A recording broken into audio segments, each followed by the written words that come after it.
channel Keluarga Alusna. Gimana hukumnya memberi hutang kepada orang minjam tapi berkali-kali nggak pernah bayar? Apakah kita termasuk orang yang menzolimi dengan tidak mendidik orang tersebut menjadi mandiri? Karena sepertinya tak pernah mandiri dan tidak berniat untuk melunasi. Ayat yang paling panjang dalam Al-Quran, surat Al-Baqarah 282. Satu lembar. Bukan tentang puasa, bukan tentang sholat, bukan tentang baca Quran, bukan tentang zikir, tapi ayat yang paling panjang tentang bayar hutang. Sholatnya banyak, puasanya banyak, zikirnya banyak, baca Qurannya khatam, tapi kalau bayar utang tak dibayar, di akhirat kau akan cari dia. Oleh sebab itu ada orang mati syahid. Oh, mati syahid. Orang mati syahid nggak merasakan sakratul maut. Orang mati syahid nggak merasakan azab kubur. Orang mati syahid tidak merasakan hisab. Orang mati syahid langsung masuk surga. Ilat dain, kecuali hutang. Makanya kalau ada orang menagih hutang, itu dia bukan pelit, dia sedang menyelamatkan saudaranya dari makan haram. Makanya datang ke rumah dia. Habis pengajian nih langsung datang.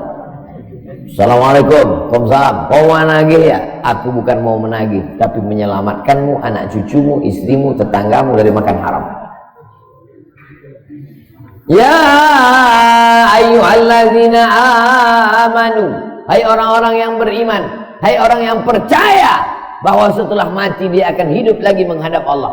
Idza tadayantum bidainin, kalau kau menjalin transaksi hutang piutang, ila ajalim musamma, sampai ke batas waktu tertentu, faktubuh, tulis, saya pinjam kepada kamu 500.000, akan saya bayar pada bulan Mei.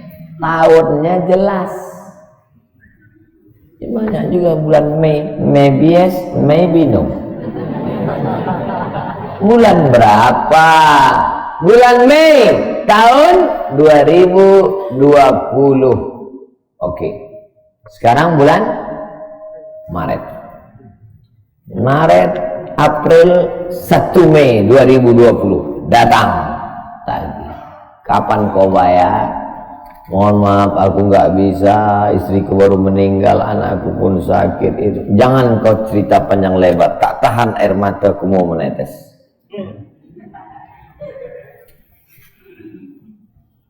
Kalau dia dalam kesulitan, fanaziratun ila maisarah, tunggu sampai dia lapang.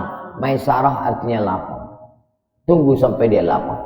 Setelah dia lapang, datang lagi bulan Juni. Kapan kau bayar? Aku belum bisa. Nampaknya lebih banyak ongkos minyak aku daripada uang yang kutagih. Yang paling bagus, wa antasaddaqu khairul lakum, kau sedekahkan itu lebih baik. Karena aku pun makin datang makin kumat darah tinggiku, kolesterolku pun makin naik. Jadi untuk yang 500.000 itu ku sedekahkan aja, ambil. Tapi yang menghafal ayat ini yang ngasih pinjaman, bukan yang minjam. Sekarang banyak salah hafal, yang minjam pula yang hafal. Begitu kita tagih, kapan kau bayar? Wa anta saddaqu khairul lakum, kau sedekahkan itu lebih baik. Itu ayat aku, ayat kau 8282. Banyak sekarang orang salah hafal ayat. Jadi dalam Islam hutang piutang adalah ajaran tolong menolong, tertulis dalam Quran. Namanya fikih muamalah. Ada fikih ibadah, sholat, zakat, puasa. Ada fikih jihad, jihad fisabilillah. Ada namanya fikih muamalat. Utang piutang, gadai-menggadai, pinjam meminjam, murabahah, mudharabah, bagi hasil. Maka hutang piutang ini cara tolong menolong. Jangan sampai dihilangkan. Tapi kalau tidak mendidik, maka Islam bukan agama yang memanjakan orang. Waalaikumsalam, Prof. Utang piutang. Baik, pertama tentang hutang piutang. Al-Quran surah kedua Al-Baqarah ayat 282, paling kiri sebelah atas. Kalau terjadi perjanjian utang piutang, maka yang pertama, ibu kalau percaya dengan orangnya, itu boleh silakan langsung dilakukan. Sepanjang jumlahnya itu tidak terlalu banyak, silakan, tidak ada masalah. Tapi kalau jumlah sudah cukup banyak atau kurang yakin dengan orangnya, maka dicatatkan sehingga ada bukti catatannya. Kemudian dipersaksikan sehingga nanti kalau satu saat itu diingkari, bukti tertulisnya ada, kemudian saksinya ada, sehingga ketika nanti ada sesuatu hal terjadi menimpa orang itu, maka bisa diklaim atau dimintakan pada ahli warisnya. Itu kalimat pertamanya. Yang kedua, ibu bagus mengingatkan sesuai dengan batas perjanjiannya. Ya ayyuhalladzina amanu idza tadayantum bidainin faktubu ila ajalin musamma. Hai orang-orang beriman, kalau kalian kemudian membangun utang piutang pada waktu tertentu, maka tuliskan. Ya, tuliskan. Nanti kalau waktunya sudah tiba, ingatkan dia. Ibu sudah mengingatkan apa yang terjadi, dia tidak balas dan sebagainya. Tugas ibu selesai mengingatkan untuk dia membayar utangnya. Nah, sekarang lihat kondisinya. Kalau kemudian dia mampu membayar utangnya dengan ibu mengingatkan, tapi ditunda-tunda, dia yang berdosa. Ibu tidak. Bagaimana respon ibu? Pertama, tetap ibu punya hak untuk menagih hutangnya. Itu sah dilakukan. Boleh kepada ahli warisnya, boleh pada kerabatnya untuk mengingatkan. Yang kedua, Quran surah kedua Al-Baqarah dari ayat 280 sampai ayat 281. Wa in kana dzu usratin fanadhiratun ila maisarah. Jika ibu perhatikan orang ini punya kesulitan dalam membayar, misal dia nggak balas-balas, ternyata kata temannya, dia punya masalah, dia malu belum bayar, maka yang seperti itu kata Quran, ibu berikan tangguh. Lebih baik ibu tangguhkan, sampaikan, nggak apa-apa, kamu nanti kalau punya kemampuan silahkan bayar. Saya nggak ada masalah, saya tunggu sampai punya kemampuan. Nah, tapi kalau ibu lihat misalnya, kayaknya dia nggak bisa bayar, susah, sudah sakitnya sudah parah, kemudian uang tidak ada, dan ibu punya kemampuan untuk meneruskan hidup tanpa mengambil bagian dari utang tadi. Maka kata Al-Quran, wa antasaddaqu khairul lakum in kuntum ta'lamun. Kalau anda bisa bersedekah untuk bisa menyedekahkan harta itu, dianggap tidak ada sebagai bagian dari sedekah, maka itu lebih baik dan Allah berikan pahala melimpah di situ. Di pilihan ada 3 pada ibu masih boleh mengingatkan, silahkan. Sampaikan pada ahli warisnya supaya dia meninggal dalam keadaan terbayar hutangnya. Hati-hati kalau ibu misalnya meninggal, utang belum lunas, maka amalan terikat, mu'allaq fis sama. Ya terikat, tidak langsung seketika dihisab sampai utangnya lunas. Di akhirat nanti diminta dibayar. Tapi dibayarnya tidak menggunakan uang karena uang sudah tidak berlaku. Dibayarnya pakai pahala. Pakai pahala.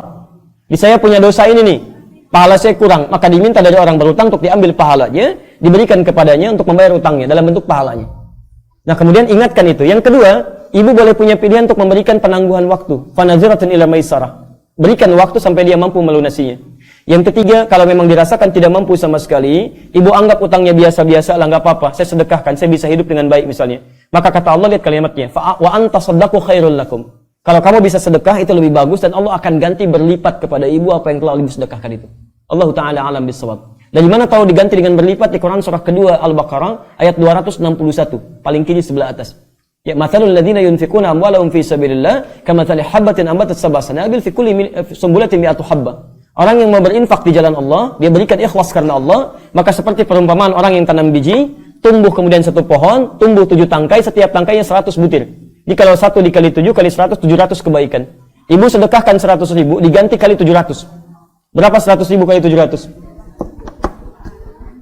Berapa? 70 juta. Jadi ibu sedekah 100 ribu, diganti 70 juta oleh Allah. Ibu pilih mana? 100 ribu atau 70 juta? Nah, tapi 70 juta itu tidak harus dalam bentuk uang, jangan salah bu. Kalau gitu saya sedekahnya 100 ribu, tidak. Kadang-kadang Allah ganti dengan kesehatan, ibu tidak sakit selama setahun, kalau berobat 70 juta. Kadang-kadang diganti dengan yang lainnya. Tiba-tiba anak ibu misalnya diberi beasiswa, padahal kalau belajar nilainya bisa tinggi, ya, atau bayarnya bisa tinggi dan sebagainya. Allah Ta'ala alam bisawab. Ibu bisa pilih 3 pilihan itu.